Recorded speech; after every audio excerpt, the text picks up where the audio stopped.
A primera vista, Suiza en 1940 podía parecer un objetivo fácil.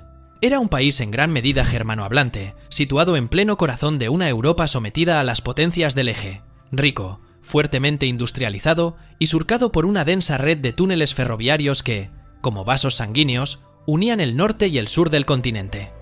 Hitler no ocultaba su desprecio por Suiza. En uno de sus discursos la llamó con sorna un grano en la cara de Europa. Sin embargo, los oficiales alemanes fueron más allá de las palabras. Se elaboraron planes de invasión detallados, con divisiones y ejes de avance calculados. Y aún así, la orden de atacar nunca se dio. Los motivos fueron muchos. El terreno alpino, que el ejército suizo pensaba convertir en una trampa mortal para los invasores.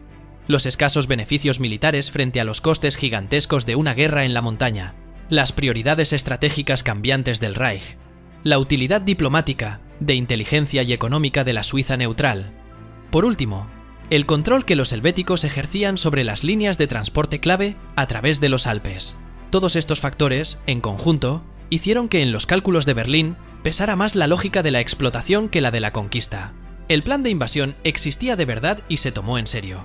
Tras la derrota de Francia, el alto mando del ejército afinó los pormenores de una operación que acabaría recibiendo el nombre Enclave Tannenbaum. En ella se preveía un ataque conjunto germano-italiano.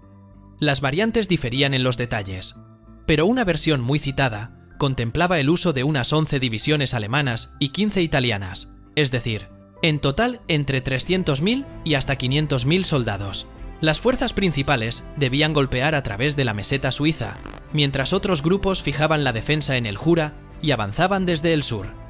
El objetivo no era solo la capitulación del ejército suizo. Funcionarios nazis ya esbozaban proyectos de administración ocupacional e incluso barajaban dividir el país siguiendo las fronteras lingüísticas. No eran fantasías de 4 fanáticos. Ese tipo de trabajos de Estado Mayor se preparaban como opciones que el Führer podía considerar realmente. Con todo, Hitler nunca dio luz verde. Al otro lado de la frontera no aguardaba a los alemanes un puñado de guardias simbólicos, sino un auténtico ejército ciudadano que, a los pocos días del estallido de la guerra, fue movilizado y se puso en defensa del país. Apoyado en una sombría promesa: si era aplastado, Suiza no se rendiría, sino que se replegaría en los Alpes y seguiría luchando, destruyendo lo que para el invasor tenía más valor: túneles, puentes, energía y, sobre todo, tiempo. El 30 de agosto de 1939, el Parlamento confió el mando a Henri Guisan, nombrándolo general, un grado que en Suiza se usa rarísimas veces. A los pocos días de la invasión de Polonia, los helvéticos movilizaron unos 430.000 soldados de primera línea y más de 200.000 efectivos en unidades de apoyo. En el punto álgido de la guerra, había hasta 850.000 ciudadanos bajo las armas, una cifra asombrosa en un país de apenas 4 millones de habitantes. Un momento simbólico de esa determinación defensiva fue el célebre discurso de Guisan al cuerpo de oficiales en la pradera de Rutli, en julio de 1940. El general expuso la estrategia con claridad y sin rodeos: resistir en todas partes, retirarse de forma planificada y hacer la ocupación insoportable para el enemigo. La topografía favorecía a los defensores. Desde hacía décadas los suizos armaban la montaña y, en 1940, concentraron ese esfuerzo en la concepción del Reduit Nacional. Su núcleo lo formaban 3 grandes regiones fortificadas: Saint-Maurice en el oeste, Gotthard en el centro y Sargans en el este, que anclaban una red de galerías, casamatas y campos de tiro superpuestos en los pasos más importantes. A ello se añadían líneas anticarro tipo Toblerón en los accesos, miles de pequeños refugios y cargas explosivas ocultas bajo puentes y a la entrada de los túneles. La lógica de esta estrategia era despiadadamente simple. Si el enemigo quería servirse de túneles y carreteras, los suizos los volarían. Si intentaba bordear las fortalezas, los Alpes debían desangrarlo poco a poco mientras las propias fortalezas batían sus líneas de suministro. La disuasión suiza no se apoyaba solo en el hormigón y los búnkeres. En mayo y junio de 1940, cuando aviones de la Luftwaffe infringieron repetidas veces el espacio aéreo suizo, cazas suizos Bf-109 derribaron 11 aparatos alemanes, perdiendo 3 propios. Ello desató furiosas amenazas desde Berlín y llevó a una suspensión temporal de las interceptaciones. Pero el mensaje fue claro e inequívoco: los suizos realmente pensaban disparar. En la práctica bélica, la neutralidad armada significaba exactamente eso. la artillería antiaérea abría fuego contra los intrusos. Se forzaba a los aviones a aterrizar e internaban a sus tripulaciones. Y hasta los bombardeos aliados por error sobre ciudades suizas acababan en notas diplomáticas contundentes y a la postre en el pago de indemnizaciones. Puesto que los Alpes y el sistema del Reduit hacían la conquista extraordinariamente costosa, los alemanes debían preguntarse: ¿qué podrían ganar estratégicamente? La respuesta se inclinaba cada vez más hacia demasiado poco. Primero, las potencias del eje ya disponían de una sólida arteria norte-sur que no requería la docilidad suiza: el corredor ferroviario por el paso del Brennero, que unía Austria con Italia. Esta línea desempeñó un papel clave en el transporte de tropas y suministros al teatro italiano, y, aunque en años posteriores fue atacada intensamente por la aviación aliada y por los partisanos, desde 1943 se encontraba íntegramente en territorio controlado por el eje. Conquistar Suiza prometía solo una segunda ruta, mucho más sangrienta, y ello únicamente si los túneles podían capturarse intactos, algo que los suizos juraban impedir. Segundo, la neutralidad suiza resultaba sencillamente cómoda para Berlín. El país actuaba como potencia protectora y buzón diplomático. Era un centro de compensación financiera, un mercado del oro y, lo que es especialmente importante, un corredor de tránsito idóneo para el tráfico ferroviario civil y de mercancías, del que dependían los alemanes para sostener su economía y el esfuerzo bélico italiano. En agosto de 1940 se firmó un acuerdo comercial germano-suizo. A cambio de carbón y materias primas, Alemania obtenía el derecho a transportar mercancías por las líneas férreas suizas. Según testimonios de guerra, trenes con carbón y otros bienes, a veces no estratégicos, circulaban hacia Italia a un ritmo vertiginoso, incluso uno cada 10 minutos. Aún en 1943-1944, la inteligencia aliada seguía vigilando los convoyes germano-italianos que cruzaban por territorio suizo.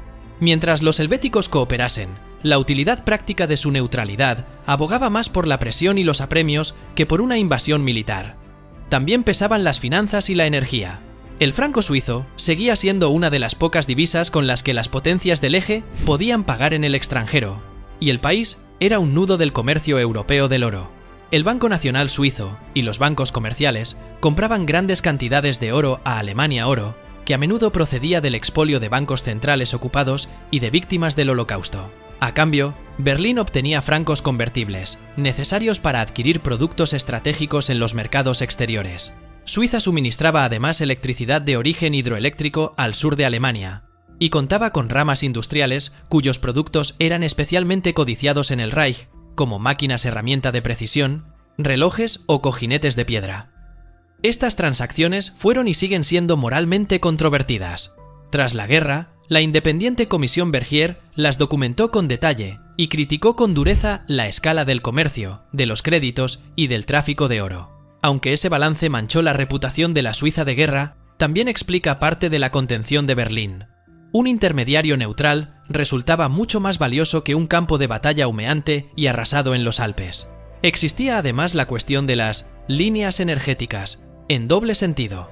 En el literal, la exportación suiza de electricidad alimentaba una parte considerable de la red del sur de Alemania e impulsaba la producción de aluminio, un metal absolutamente clave para la guerra aérea.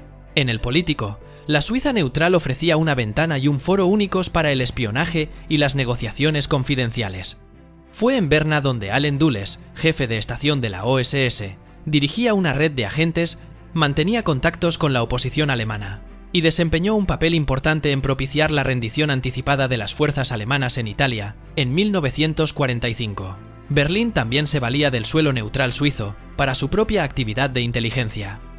Y esas posibilidades se esfuman cuando se quiebra la neutralidad. El canal de intercambio de información simplemente se seca. Los suizos, por su parte, se encargaron de que su mensaje fuese tan firme como la espada. El célebre Rüttli Rapport del general Guisan comprometió al cuerpo de oficiales con la defensa nacional hasta el último aliento. El gobierno golpeó asimismo con decisión a los movimientos fascistas autóctonos cuando la guerra pendía en el aire. El movimiento nacional suizo, que agrupaba bajo un mismo paraguas a colectivos pronazis, fue disuelto por decreto federal en noviembre de 1940, y sus restos se sofocaron con rapidez. Así desapareció un pretexto cómodo para una intervención protectora alemana. Y, a la vez, se dejó claro que los colaboracionistas no formarían una quinta columna. El sentido del momento también desempeñó un papel enorme. En 1941, las prioridades alemanas estaban en otra parte. Primero se intentó forzar la capitulación británica con una combinación de bombardeos y bloqueo marítimo. Después Hitler se lanzó a la gigantesca apuesta de la Operación Barbarroja.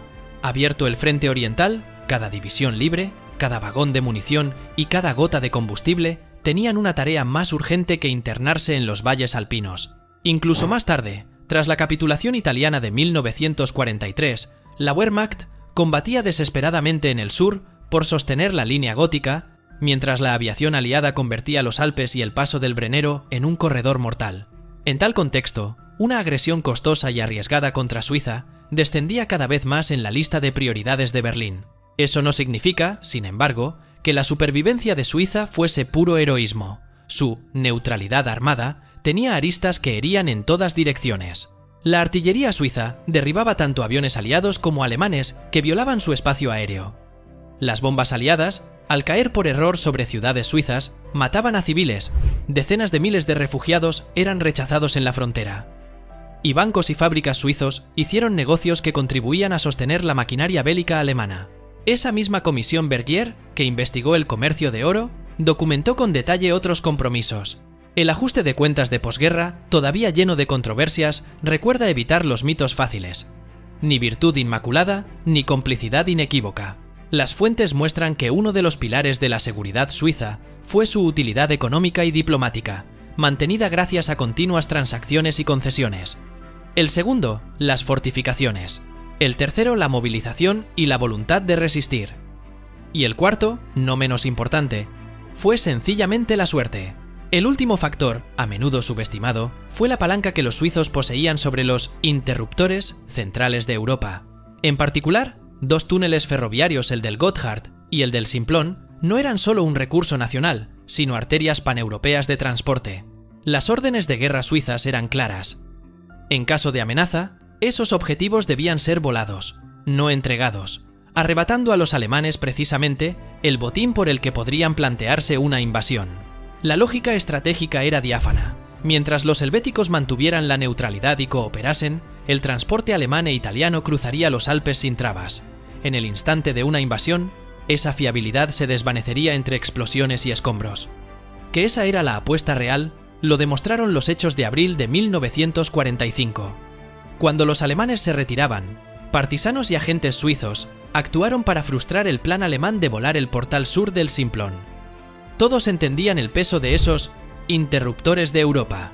¿Y qué hay de la afirmación popular de que Hitler perdonó a Suiza únicamente porque necesitaba sus bancos para esconder botines para una hora negra? Las fuentes confirman que el Reich se valió de instituciones suizas para convertir en dinero el oro expoliado y hacerse con divisas fuertes, y que algunos jerarcas nazis fantaseaban con refugios de posguerra en Helvecia. Pero tal simplificación no refleja la complejidad de la situación. La disuasión militar real fue calculada con precisión por los oficiales alemanes. Las ventajas de tránsito y energéticas de la Suiza neutral eran palpables, y las capacidades de la Wehrmacht estaban absorbidas en otros frentes. En la práctica, Berlín podía arrancar a los suizos lo que necesitaba mediante presión económica y amenazas veladas sin pagar el precio de sangre alpino. Por eso, en los mapas de 1940-1944 se ve el característico agujero en el anillo de territorios del eje, un vacío que nunca se tapó.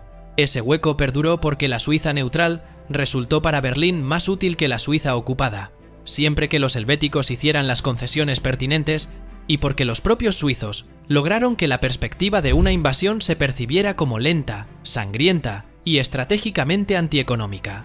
La Operación Tannenbaum quedó en una carpeta en la estantería, mientras otros incendios en Europa ardían con más fuerza. Y cuando por fin el fuego de la guerra consumió al Reich, las fortalezas suizas seguían abastecidas, los túneles transitables, y el país, aunque marcado por compromisos, pero orgulloso de su resistencia, permaneció no conquistado. Ese resultado fue fruto de una combinación, del terreno y las fortificaciones, de la movilización y la determinación, de la economía y la inteligencia, así como de las prioridades de un régimen que prefirió aprovechar lo que Suiza podía proporcionar antes que afrontar las fatigas de su conquista.